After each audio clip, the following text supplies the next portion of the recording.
pembelajaran pendidikan Pancasila pada hari ini. Sebelum kita memulai pembelajaran, Ibu akan menanyakan isi hati kalian dulu. Apakah ada yang sedang bersedih? Ada. Ya sudah, kalau ada yang sedang galau, sedang bersedih, hilangkan dulu urusan rumahnya, hilangkan dulu urusan dompetnya, hilangkan dulu urusan pacarnya. Kita fokus di pembelajaran hari ini. Oke, siap? Siap. Oke. Nah, hari ini siapa yang tidak hadir? Hadir semua. Alhamdulillah hadir semua. Jadi untuk hari ini kita akan membuat suatu analisis tentang pendidikan Pancasila, ya.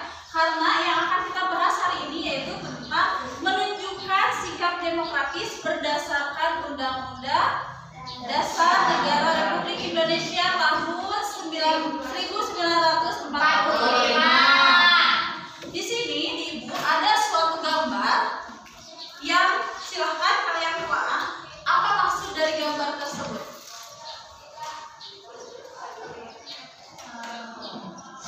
Kelompok kerjasama. Ya, satu kelompok dan kerjasama. Kedua, detailnya gambar ini sedang apa? Diskusi musyawarah. Sedang diskusi, sedang musyawarah. Ada arti lain? Ada yang menjelaskan, berarti Ada yang Memberikan pendapat. ada yang memberikan pendapat, ya. Jadi kita lihat dari gambar tersebut, tadi sudah banyak jawabannya ya. Pertama ada yang menjelaskan. Lihat di sini ada yang menggunakan kerudung, ada yang tidak. Berarti toleransi. Mau apapun agamanya, tetap mereka dalam suatu organisasi. Ya, misalnya ini kita ambil contoh aja di sekolah ini OSIS. Nah, ketua OSISnya sedang menjelaskan suatu program. Di sini ada yang mengajukan tangan, ya, atau mau itu memberikan pendapat, atau bertanya, atau menyangkal. Kalau tidak setuju, dia memiliki hak untuk berpendapat, gitu ya. Terus ada di sini yang tepuk tangan, memberikan apresiasi, ya. Ketika kita setuju dengan pendapat, silakan. Waalaikumsalam. Salam. Ketika kita sedang berdiskusi, terus ada yang memberikan pendapatnya, kita anggap bagus, kita harus memberikan apresiasi, baik itu tepuk tangan, ucapan selamat dan yang lainnya. Gitu ya. Ini bentuk dari demokrasi di sekolah atau dari hal kecil dulu. Kita maju ke dunia masyarakat. Contoh demokrasi apa? Pemilu atau pemilihan presiden kemarin ya. Sekarang ya akan kita lakukan pemilihan bupati dan gubernur ya. Nah, silahkan nanti yang usianya sudah usia 17 tahun, silahkan gunakan hak suara kalian untuk memilih yang terbaik. Jangan mudah dipengaruhi hanya dengan uang 50.000, apalagi hanya dengan gaji partai. Ya, itu namanya serangan fajar ya, itu tidak boleh. Masa kalian mau dibeli dengan harga segitu untuk berapa tahun tuh? 5 tahun? Iya, untuk waktu yang panjang lah ya, nanti yang akan menjadi korbannya siapa? Kalian juga. Gitu. Oke, Ibu akan memberikan suatu kasus dari masing-masing kelompok yang harus kalian analisis. Silahkan kalian duduk per kelompok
Assalamualaikum warahmatullahi wabarakatuh. Waalaikumsalam warahmatullahi wabarakatuh. Saya perwakilan dari kelompok 3 akan mempresentasikan diskusi yang tadi. Demo buruh yang rusuh merupakan permasalahan kompleks yang melibatkan berbagai faktor seperti ketidakpuasannya terhadap kondisi kerja, upah yang rendah, dan kurangnya dialog antara buruh dan pengusaha. Permasalahan ini perlu ditangani dengan banyak dan adil,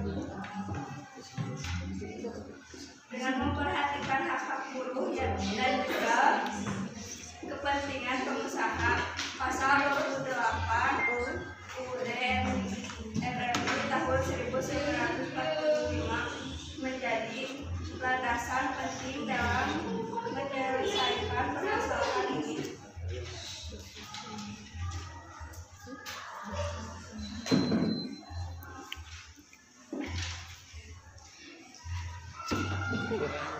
Pasal 28 UUD RRI tahun 1945 menjamin hak asasi manusia termasuk hak untuk berserikat, berkumpul, dan menyimpulkan pendapat.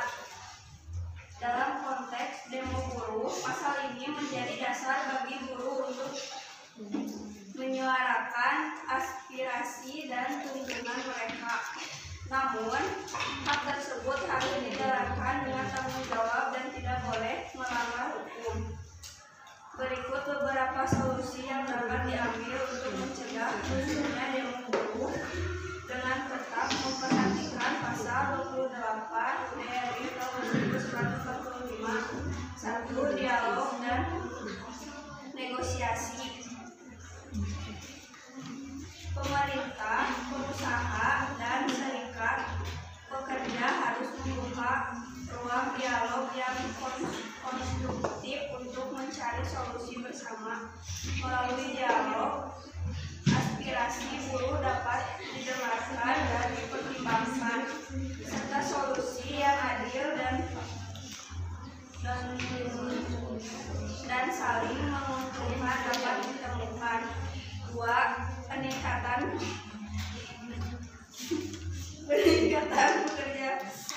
kesejahteraan buruh.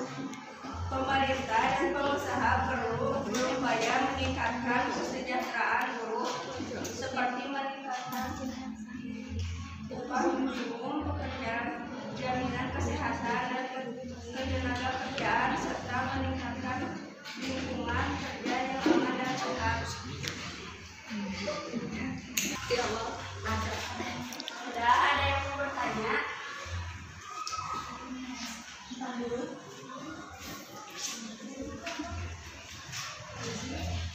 Sok, ada yang mau bertanya tentang buruh?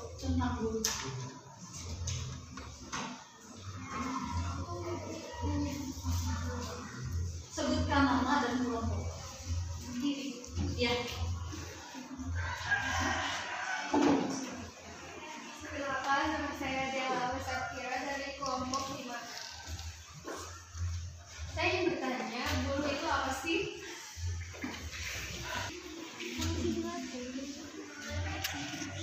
Silakan boleh dicari. Kan dominan itu yang kita tahu hanya pegawai pabrik saja ya. Yang kita tahu yang sering buruh rusuh. Ini kan judulnya buruh rusuh karena adanya demo-demo.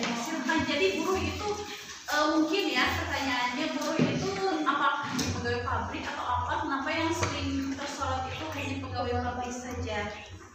Mungkin ada yang mau menjawab selain dari buruh itu?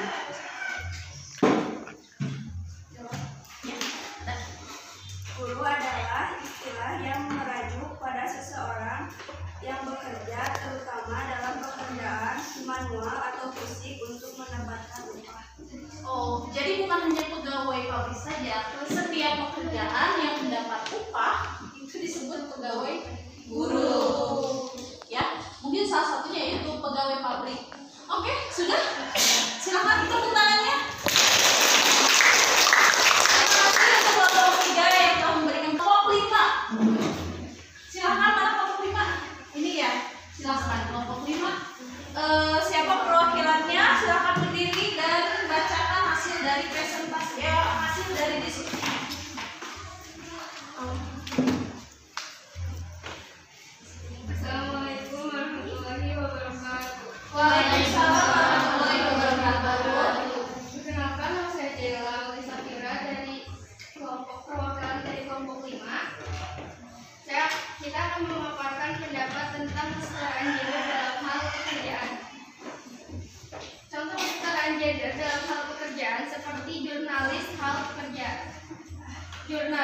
perempuan hanya ditugaskan di topik atau tugas-tugas peliputan yang secara tradisional itu dianggap wilayah perempuan. Misalnya isu domestik, hiburan sementara, dia tidak mendapatkan hak untuk misalnya dia punya minat dan kemampuan untuk meliput isu politik. Jurnalis investigasi kadang tidak mendapat kesempatan itu.